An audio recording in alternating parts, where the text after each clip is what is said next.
ओम अज्ञानतिमिरान्धस्य ज्ञानञ्जनशलाकया चक्षुरुन्मिलितं येन तस्मै श्रीगुरुवे नमः। श्रीचैतन्यमनोभीष्टं स्थापितं येन भूतले स्वयं रूपकदा मह्यं ददाति स्वपदान्तिकं। वन्देऽहं श्रीगुरुः श्रीयुतपदकमलं श्रीगुरून् वैष्णवाचं श्रीरूपं साग्रजातं सगणरघुनाथान्वितं तं सजीवं साद्वैतं सावधूतं परिजनसहितं कृष्णचैतन्यदेवं श्रीराधाकृष्णपादान् सगणललिता श्रीविशाखान्विताश्च नित्यानन्दं नमस्तुभ्यं प्रेमानन्दप्रदायिते कलौकल्मस्य नाशाय जानवीपतये नमः। एक मिनट कंदरे स्मृत्वा सचिंद्रम संसार दुख जलदो पतितस्य काम क्रोधादीन क्रम करे कवलीकृतस्य दुर्वासना निगर्तस्य निराश्रयस्य चैतन्य चंद्रमम देहि पदावलंबम चैतन्य चंद्रमम हृदय कुमुदम विकास्य मृद्यम विदेहि निज चिंतन भृंगरंगे किंचापराधति विरन विद्य विदूयम पादामृतम सदा पायत दुर्गतम माम आजानुलंबित भुजो कनकावदातो संकीर्तने कपितरो कमलायताक्षो विश्वम्बरो द्विजवरो धर्मपालो वंदे जगत प्रिय करो करुणावतारो नमस्ते काल सत्याय जगन्नाथाय सुताय च सवृत्याय सपुत्राय सकलत्राय ते नमः। अवतीर्णो साकरुण्यो परिचिन्नो सदीश्वर श्रीकृष्ण चैतन्य नित्यानंदो द्वय भ्रातरम भजे स जयति विशुद्ध विक्रमं कनकाभ्यं कमलायतिक्षणं वर्जाननं विलंबितं खड्गुज बहुधा भक्तिरसाविनर्तकम्। जयति जयतु देव कृष्ण चैतन्य चंद्रो जयति जयतु कीर्तितस्य नित्या पवित्रम जयति जयतु भृत्य वृत्तस्य विश्वेश्वमूर्ति जयति जयतु नृत्य स्वरूप प्रियाणां पंचतत्वात्मकं कृष्णं भक्त रूप स्वरूपकं भक्तावतारं भक्ताख्यं नमामि भक्ति सततम। जय श्री कृष्ण चैतन्य प्रभु नित्यानंद श्री अद्वैत गदाधर श्रीवासादि श्री गौर भक्तवृंद हरे कृष्णा कृष्ण कृष्ण हरे हरे हरे राम राम राम हरे हरे। तो इसमें आज हम लोग को श्रीमद् चैतन्य भागवत का मध्य खंड प्रथम अध्याय और श्लोक संख्या 330 नंबर पढ़ना है। बोलते हैं सर्वदेहे धातु रूपे वैसे कृष्ण शक्ति तहाँ सने करे स्नेह तहाने से भक्ति। सबकी देह में धातु रूप में श्री कृष्ण की शक्ति ही विराजमान है, उसी के साथ सब स्नेह करते हैं और उसी के साथ आदर भक्ति करते हैं। बता रहे हैं कि जो भगवान हर व्यक्ति के अंदर शक्ति के रूप में विराजमान है, जो एनर्जी है हमारे अंदर हर मनुष्य के अंदर, वो भगवान श्री कृष्ण से ही आती है। तो हर देह में धातु रूप में भगवान श्री कृष्ण ही शक्ति के रूप में विराजमान है, उसी के साथ सब स्नेह करते हैं और उसी के साथ आदर भक्ति करते हैं। भ्रम बसे अध्यापक ना बुझे यह है नय भाई सब बुझ मन दिया। एबे यार नमस्कारी करी मान्य ज्ञान धातु गेले तार पर सीले करी स्नान। ए बापैर कोले पुत्र थाके महासुखे धातु गैला से ही पुत्र अग्निदेह मुखे। धातु संज्ञा कृष्ण शक्ति बल्लभ सवार देख यह दुसुक अक्षय शक्तिकार। अध्यापक गण भ्रम के कारण इसे समझ नहीं पाए। भाइयों जरा मन से सोचो कि यह बात है या नहीं कि इस समय हम जिनको माननीय समझकर नमस्कार करते हैं, धातु के चले जाने पर उसी को छू लेने पर हम स्नान करते हैं। जिस बाप की गोद में बेटा बड़े सुख से रहता है, धातु के चले जाने पर उसी बाप के मुख से बेटा आग देता है। यह धातु संज्ञा श्री कृष्ण की शक्ति है जो कि सबके प्रिय है। देखो किसमें शक्ति है जो इसकी व्याख्या में दोष निकाले। तो भगवान शक्ति के रूप में जो आत्मा है वो भगवान की ही शक्ति है, ठीक है ना। शक्ति के रूप में धातु के रूप में हर जीवात्मा के अंदर भगवान निवास करते हैं। बोलते हैं अध्यापक गण भ्रम के कारण इसे समझ नहीं पाए कि भाइयों जरा मन से सोचो कि यह बात है क्या या नहीं। इस समय हम जिसको माननीय समझकर नमस्कार करते हैं, धातु के चले जाने पर उसी को छू लेने पर हम स्नान करते हैं। जब जीवात्मा के शरीर से वो धातु मतलब आत्मा निकल जाती है तो उसके शरीर को छूने मात्र से व्यक्ति स्नान करता है कि मैं कंटोमिनेटेड हो गया। जिस बाप को गोद में बेटा बड़े सुख से रखता है, धातु के चले जाने पर उसी बाप के मुख से बेटा आग देता है। यह धातु संज्ञा श्री कृष्ण की शक्ति है। तो बता रहे हैं कि बाप के की गोद में बेटा बड़े सुख से रहता है, धातु के चले जाने पर उसी बाप के मुख से बेटा आग देता है। जब तक आत्मा पिता के शरीर में होती है तब तक बेटा बड़े सुख से उनकी गोद में खेलता है, लेकिन जब उनके शरीर से आत्मा निकल जाती है तो वही पिता को क्या करता है, मुखाग्नि देता है वो शरीर को जलाने के लिए, चिता को जलाने के लिए। तो ये जो धातु संज्ञा है श्री कृष्ण की शक्ति का वर्णन किया गया है जो कि आत्मा के रूप में हर शरीर के अंदर निवास करती है।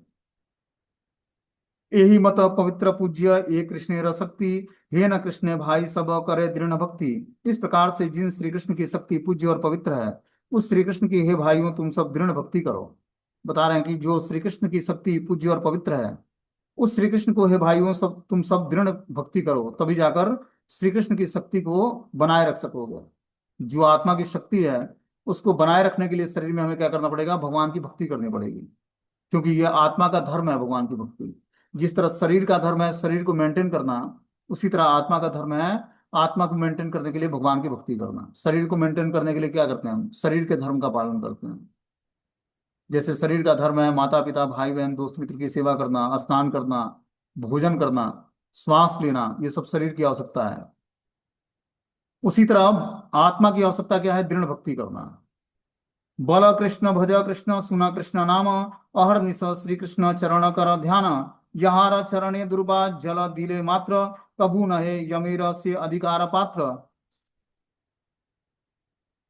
अघ बक पूतनारे एकेला मोचन, भज भज से नंद नंदन चरण, पुत्र बुद्धि छाड़ी अजामिल से स्मरणे, चलिला बैकुंठ भज से कृष्ण चरणे, यहारा चरण सेवी शिव दिगंबर, ए चरण सेवी वारे लक्ष्मी रा आदर, अनंत ए चरण महिमा गुण गाय, दंत त्रिणा करी भज हे न कृष्ण पाय।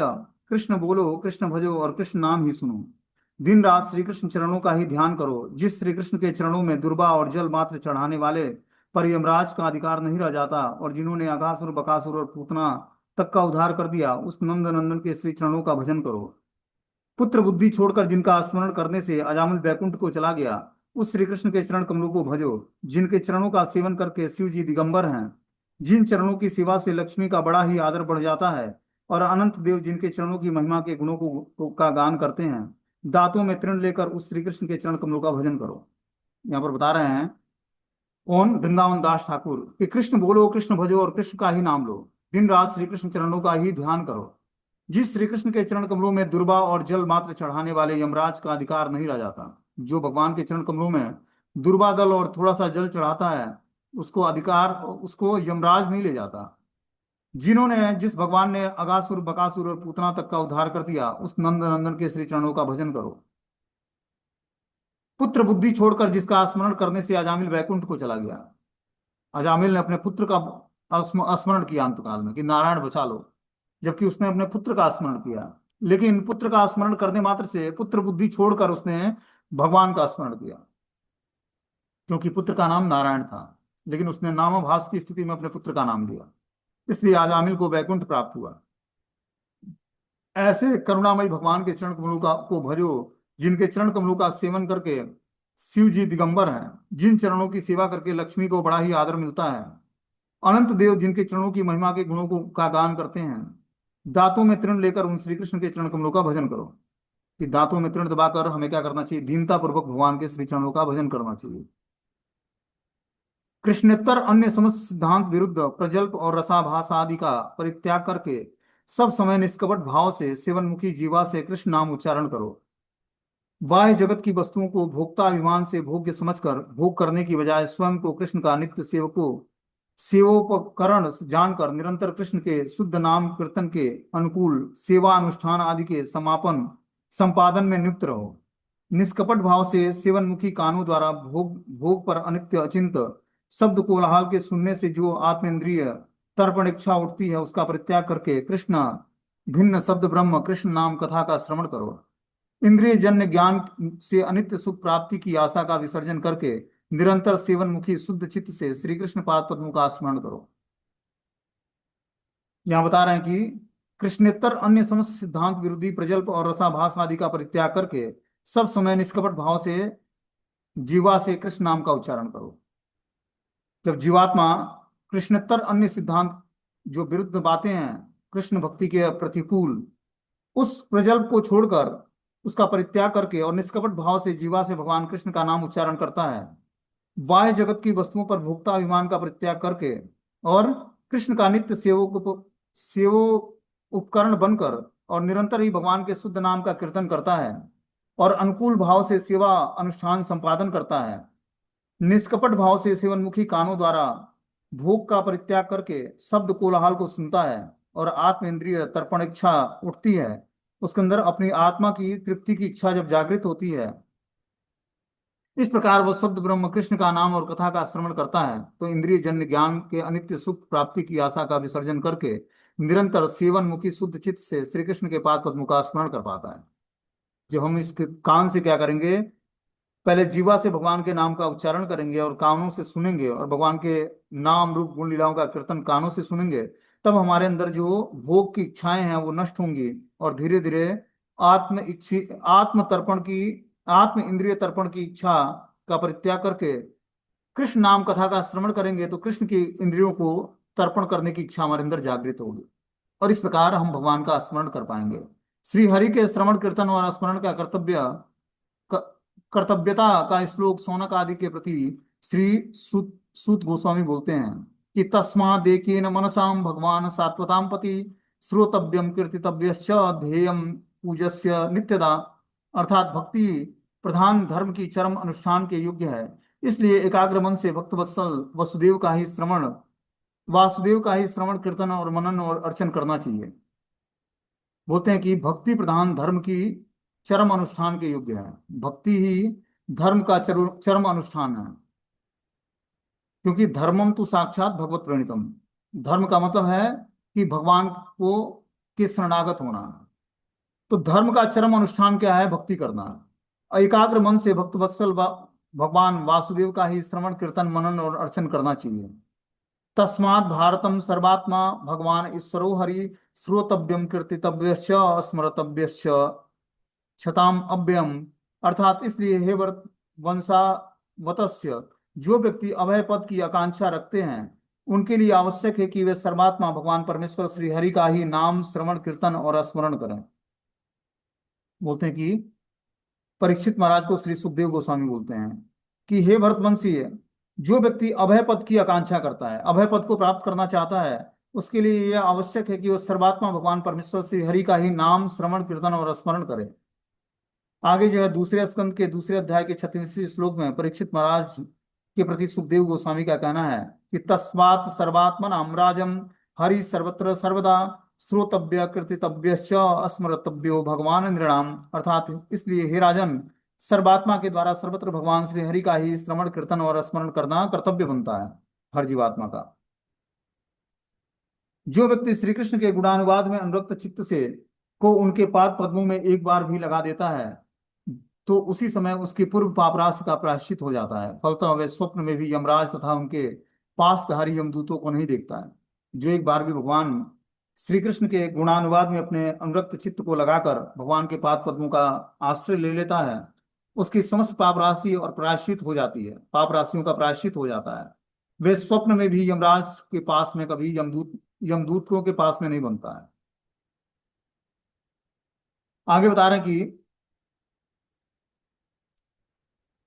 परीक्षित महाराज को बताते हैं सुखदेव गोस्वामी कि हे राजन, अघासुर ने भी, जो श्री कृष्ण के स्पर्श मात्र से पापों से मुक्त होकर असज्जन के लिए भी सुदुर्लभ सारूप्य मोक्ष की प्राप्ति की, यह स्वरूप शक्ति द्वारा नर बालक की लीला करने वाला मायाधीश महेश्वर, सबके परम विधाता परावर भगवान श्री हरि के लिए कोई आश्चर्य की बात नहीं है। जिनकी मूर्ति की केवल मनोमयी प्रतिमा ने मात्र एक बार प्रहलाद आदि भक्तों के हृदय को में गाढ़ भाव से स्थापित होकर ही उनको भागवतिक गति प्रदान की, वे ही श्री भगवान श्री कृष्ण साक्षात स्वयं हृदय में प्रविष्ट होकर जो अघासुर को भी भागवतिक गति प्रदान किया था, उसमें फिर विस्मय विस्मय की क्या बात है। भगवान श्री कृष्ण को अपने अंतरंग नित्य आत्मा सुखूनभूत में यह बहिरंगा माया सर्वदा ही अस्वीकृति है। तो बता रहे हैं जो अघासुर था उसको भगवान ने सुदुर्लभ सारूप्य मुक्ति प्रदान की। अघासुर को भगवान ने अपने जैसा स्वरूप प्रदान किया, उसको मृत्यु देकर। वो अघासुर भगवान को निगलने के लिए आया था सर्प के रूप में, लेकिन भगवान ने उसका स्पर्श करके उसको क्या किया? सुदुर्लभ सारूप्य मोक्ष प्रदान कर दिया। इसी तरह देखते हैं कि पूतना आई थी, पूतना को भगवान ने माता की गति प्रदान की। इस तरह से भगवान के हाथों में बता रहे कि हे राजन, पूतना सब लोगों के बच्चों को मारने वाली और रुधिर पीने वाली राक्षसी थी। वो क्या करती? खून चूसती थी सारे बच्चों का। किंतु उनके हत्या करने की वासना लेकर श्री भगवान हरि का को स्तनपान कराकर सदगति प्राप्त की। भगवान श्री कृष्ण ने जिसका स्तनपान किया, उस राक्षसी ने भी जब जननी की गति अर्थात वैकुंठ को प्राप्त किया, तब उन्होंने जिन गायों और गोपियों के स्तन दुग्ध का पान किया, वे तो मातृ सदृश सदगति प्राप्त करेंगी ही, इसमें और कुछ कहने की बात नहीं। अर्थात हे मोर मुकुटधारी कृष्ण, अपने शत्रुओं को पराजय, फेन युक्त मुख, बंधन, भय और मृत्यु, यह अपवर्ग कर प्रदान करके भी परिणाम में उसको अपवर्ग ही प्रदान करते हैं। तो जो भी भगवान से और जो विपरीत भाव में भी भगवान के साथ आचरण करता है, भगवान उसको क्या करते हैं, सदगति प्रदान करते हैं। जैसे यहाँ पर दो एग्जाम्पल अघासुर का और पूतना का बताया गया कि अघासुर को भगवान शार्प की मुक्ति देते हैं और पूतना को भगवान अपना माता की गति प्रदान करते हैं, जबकि वो स्तन में विष लगाकर भगवान को दूध पिलाने आई थी। पापाचार परायण अजामिल ने प्रथमतः पुत्र नाम संकेत के से नारायण शब्द का उच्चारण किया था, किंतु जब भोग्य पुत्र की चिंता को छोड़ दिया था और शब्दोच्चारण के साथ ही साथ शब्द भिन्न शब्दी श्री नारायण का स्मरण किया था, उस समय कृष्ण स्मृति के कारण नामाभास के प्रभाव से वह मुक्ति को प्राप्त करके मायातीत अप्राकृतिक अतीन्द्रिय वैकुंठ राज्य को प्राप्त करने में समर्थ हुआ। इसीलिए उन्हीं अधोक्षज श्री कृष्ण के पाद पद्मों की ही नित्य निरंतर सेवा करो। बता रहे हैं कि जो अजामिल था वो पूरे जीवन भर पाप कर्मों में लगा रहा। पहले ब्राह्मण परिवार में जन्म लिया था और बहुत ही नित्य भगवान की सेवा किया करता था, लेकिन एक बार वो जंगल में जाता है फूल चुनने के लिए। ये कथा भी श्रीमद् भागवत में आती है, हम लोग आगे पढ़ेंगे। तो देखता है कि एक वेश्या जो है एक शूद्र के साथ आलिंगन कर रही है और गलत इच्छाएं व्यक्त कर रही है। उस दृश्य को देखकर अजामिल के अंदर भी काम वासना उत्पन्न हो गई, जबकि ये ब्राह्मण पुत्र था और तीनों टाइम स्नान करके गायत्री मंत्र का जप करना, भगवान की श्री विग्रहों की सेवा करना, ये सारी सेवाएं करता था। लेकिन वो दृश्य देखकर इसके अंदर भी काम वासना जागृत हो गई और उसी वेश्या से आकर्षित हो गया और उससे विवाह करके 10 पुत्र पैदा किया और हर पाप कर्म करने लगा परिवार का पालन पोषण करने के लिए। लेकिन अंत में कुछ ऋषि आते हैं, भक्ति वेदांती महर्षि, चतुर्मास में इसके वहां रुकते हैं। गांव में आते हैं, गांव से के बाहर बच्चे खेल रहे थे, पूछे कि कोई ब्राह्मण का परिवार हो तो बताओ, उसके वहां हम लोग रुक कर जो है भोजन बनाएंगे और भोजन स्वीकार करेंगे। तो बच्चों ने हंसी मजाक में बोला कि एक गांव के बाहर ब्राह्मण रहता है, उसके वहां आप लोग चले जाइए। तो उसके बाद गए तो अजामिल तो था नहीं, स्त्री निकलती है तो देख कर ही ब्राह्मण पहचान गए कि ये तो वैश्या है। अब फिर उसके वहां आप भोजन तो बनाएंगे नहीं, जो वो देख के ही पहचान गए। देखते हैं कि गोद में एक बच्चा लेकर आइए, तो सोचे इस बच्चे का कल्याण कैसे होगा, इसलिए उनका नाम उन्होंने नारायण रखा। बोला कि अपने बच्चे का नाम तुम आज से नारायण पुकारना, कि इनके इन प्रकार किसी भी तरीके से ये भगवान का नाम लेना शुरू कर दें। तो अजामिल अपने छोटे बच्चों को बहुत ही प्रेम करता था। जो 10वां पुत्र था अजामिल का, उसका नाम उन्होंने नारायण रखा ऋषियों के कहने पर। और इतना आसक्त था कि वो नारायण नहा लो, नारायण खा लो, नारायण पढ़ाई कर लो, मतलब हर समय अपने पुत्र का नाम लेता था। तो अंत में जब पूरे जीवन भर पाप कर्म किया उस वैश्य का पालन पोषण करने के लिए और अपने बच्चों का परवरिश करने के लिए, तो अंत में जब यमदूत आते हैं ले जाने के लिए तो वो डर जाता है और बोलता है कि हे नारायण बचा लो। अपने पुत्र का स्मरण करता है कि हे नारायण हमें बचा लीजिए। लेकिन जब वो डरता है तो उसी समय उसकी यादाश्त, मतलब अपने पुत्र का स्मरण तो करता है लेकिन फिर पुत्र को भूल भी जाता है, और इस कारण से तुरंत विष्णु दूत आ जाते हैं। जैसे ही नारायण का नाम पुकारता है वैसे ही नारायण के दूत आते हैं और दोनों में वार्ता होती है, यम दूतों में और नारायण दूतों में। और फिर अजामिल को नारायण दूत क्या करते हैं, दीक्षा प्रदान करते हैं। फिर वो हरिद्वार में जाकर भजन करता है भगवान का और फिर वैकुंठ चला जाता है हरिद्वार से। तो इसी तरह भगवान जो है पापी से पापी व्यक्तियों पर भी कृपा करके क्या करते हैं, अपने पाद पद्मों का निरंतर सेवा में लगा लेते हैं। बोलते हैं जिनके पादोदक को मस्तक पर धारण करके पंच सिख शिव नृत्य करते रहते हैं, जिनके नाभि कमल से लोग पितामह ब्रह्मा की उत्पत्ति होती है, जिनकी इच्छा शक्ति के विक्षोभ से ब्रह्मांड का सृजन और लय होता है, यदि उत्कृष्ट स्थान प्राप्ति की इच्छा है तो श्री गोविंद के पादार बिंदु की आराधना करो। बोलते हैं जिस भगवान के पादोदक को मस्तक पर धारण करते हैं, पंच सिख वाले भगवान शिव और नृत्य करते हैं, स्वयं गंगा जी को धारण करते हैं जो भगवान के चरण कमलों से निकलती है। लोक पितामह जो है ब्रह्मा जी, जिनकी इच्छा शक्ति से ब्रह्मांड का सृजन और लय होता है, वो उत्कृष्ट स्थान प्राप्ति की इच्छा से श्री गोविंद के पाद पद्मों की आराधना करते हैं और उत्कृष्ट पद भी प्राप्त करते हैं। आगे बता रहे कि यावत आक्षेय प्राणम देहे आक्षेय शक्ति तावत करह कृष्ण पाद पद्म भक्ति कृष्ण माता कृष्ण पिता कृष्ण प्राण धन चरणे धरिया बलि कृष्ण देह मन। जब तक इस देह में प्राण है, देह में शक्ति है, तब तक श्री कृष्ण के पाद पद्मों की भक्ति कर लो। श्री कृष्ण ही माता है, श्री कृष्ण ही पिता है, श्री कृष्ण ही प्राण धन है। इसलिए मैं तुम्हारे पांव पकड़कर कहता हूं कि तुम श्री कृष्ण में अपना मन लगाओ।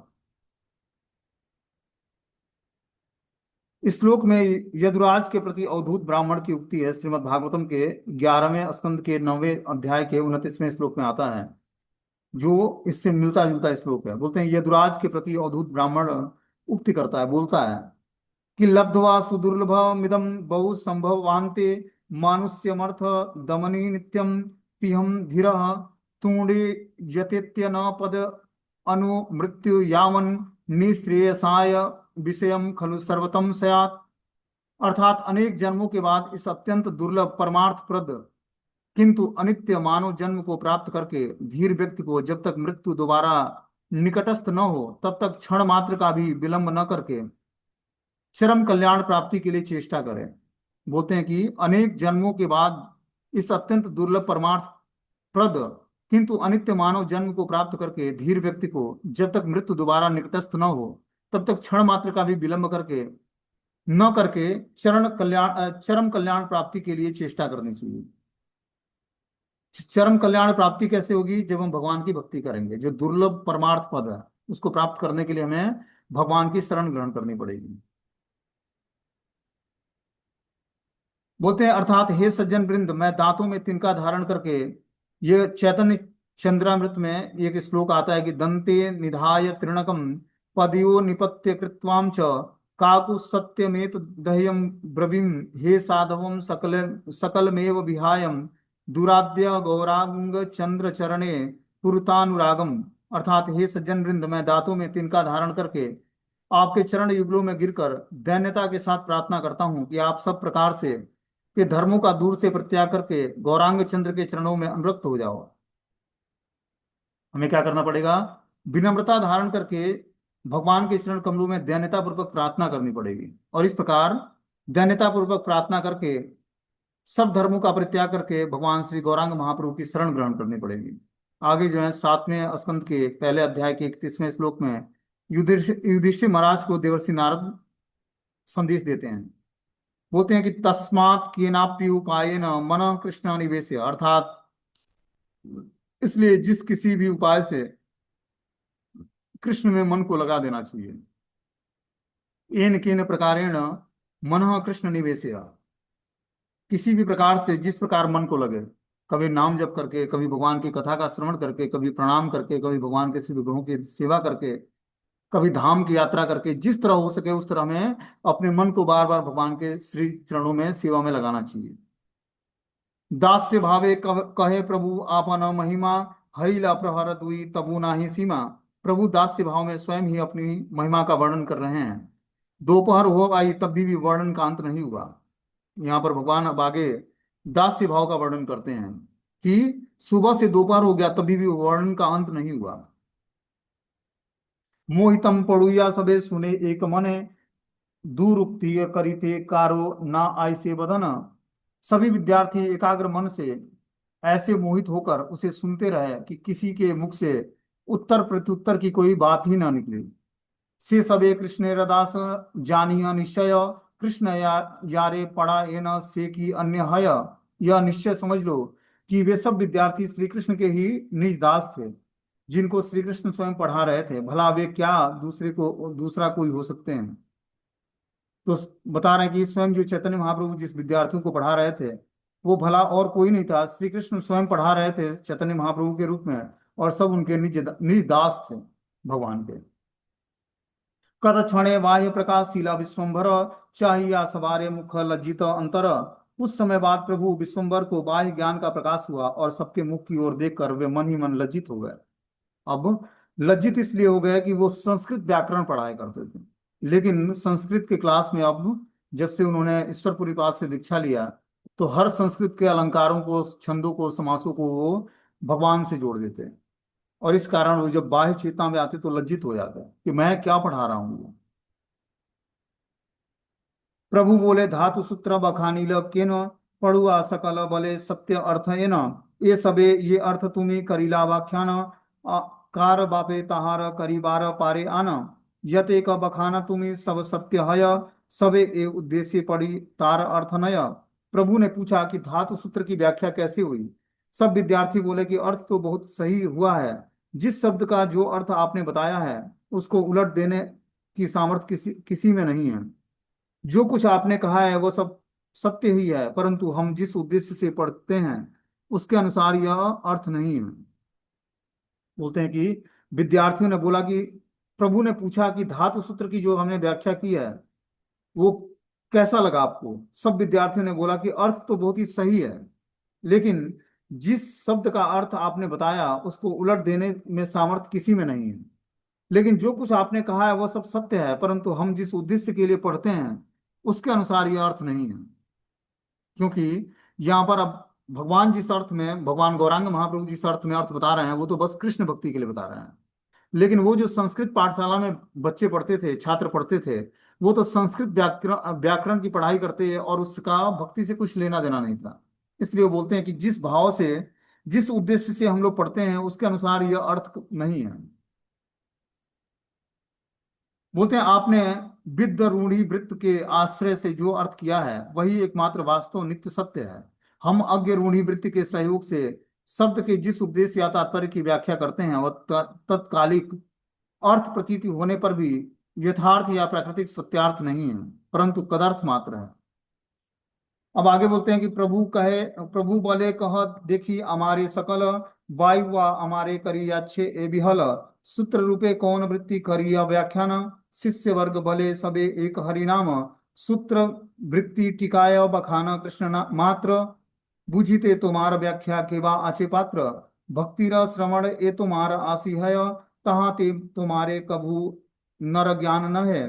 प्रभु बोले कौन रूपे देख हमारे पड़ुआ सकल बले एत चमत्कार ए कंप ए अश्रु ए वा पुलक तुम्हार अमर तक पोथा कभू नाही देखी यार। प्रभु ने कहा कि तुम सब मुझे देख कर बताओ कि कहीं मुझे वायु तो नहीं विहल नहीं कर रहा। मैंने सूत्र रूप में कौन सी वृत्ति कही है। शिष्यों ने कहा कि केवल एकमात्र हरि नाम। आप तो सूत्र वृत्ति टीका इसमें केवल कृष्ण का ही नाम बखान करते हैं। आपकी व्याख्या समझने वाला पात्र यहाँ कौन है भला। भक्ति के पद सुनने से आपकी जो दशा हो जाती है उसमें आप में कभी मनुष्य बुद्धि नहीं होती। प्रभु ने पूछा कि तुम लोग मुझे किस रूप में देखते हो। सभी विद्यार्थियों ने उत्तर दिया कि सब चमत्कार ही चमत्कार देखा जाता है। आपके शरीर में जो कंप अश्रु और पुलक आदि प्रकट होते हैं वे तो हमने और कहीं देखा ही नहीं। अब वो संस्कृत के विद्यार्थी थे, नॉर्मली एक छात्र थे, उनको भक्ति तो मालूम नहीं था। अब महाप्रभु जब क्लास में संस्कृत पढ़ाते, क्योंकि उनका प्रोफेशन था, वो टीचर थे, तो हर चीजों को, हर सूत्र को, हर संधि और तात्पर्य जो भी था संस्कृत का, सबको भगवान से जोड़कर व्याख्या करते हरि नाम से। इस प्रकार, और जैसे ही हरि नाम से जोड़कर व्याख्या करते सब विद्यार्थी क्या देखते, अद्भुत चमत्कार। शरीर में कंपन होने लगता, नेत्रों से अश्रु बहने लगती और शरीर में पुलकित होना लगता, रोम रोम खड़े हो जाते। तो छात्रों को समझ नहीं आता कि ये गुरुदेव के अंदर हो क्या रहा है। छात्र चिंतित थे कि हमारे जो शिक्षक हैं, अध्यापक हैं, उनके अंदर ये क्या हो रहा है। शरीर में कंपन होने लगा, नेत्रों से आंसू बहने लगे और शरीर में पुलकित, शरीर के रोम रोम पुलकित हो गए, खिल गए। ये कैसे लक्षण प्रकट हो गया। तो वही बता रहे हैं कि छात्रों ने बोला कि ये भक्ति के पद सुनने की से आपकी जो दशा होती है उसमें आप कभी भी मनुष्य बुद्धि नहीं होती हम लोगों की, कि आप मनुष्य रूप में हैं। आपके अंदर एक दिव्य लक्षण प्रकट होता है जो चमत्कार ही चमत्कार दिखाता है। इस प्रकार महाप्रभु अब जब से दीक्षा लेकर आते हैं तब तक उनके अंदर कृष्ण नाम के प्रति ऐसा प्रेम उत्पन्न होता है कि हर चीजों को वो कृष्ण से जोड़ देते हैं। बोलते हैं पूर्वोक्त कृष्ण भक्ति सूचक श्लोक आदि को सुनने के फल से आपके जो सब अलौकिक अप्राकृतिक सात्विक प्रेम विकार उदित या अप्रकटित होता है वो देखने योग्य है। तो इस प्रकार महाप्रभु के अंदर ऐसे दिव्य लक्षण प्रकट होते हैं, अश्रु पुलकित शरीर और कंप के, कि देखने वाले हैरान हो जाते छात्र लोग कि ये क्या हमारे गुरुदेव के अंदर हो रहा है। इस प्रकार आगे जो है 357 नंबर श्लोक है, इसको हम लोग कल के क्लास में पढ़ेंगे। हरे कृष्ण। तो मीटिंग क्लोज हो जाएगा, कल एकादशी है।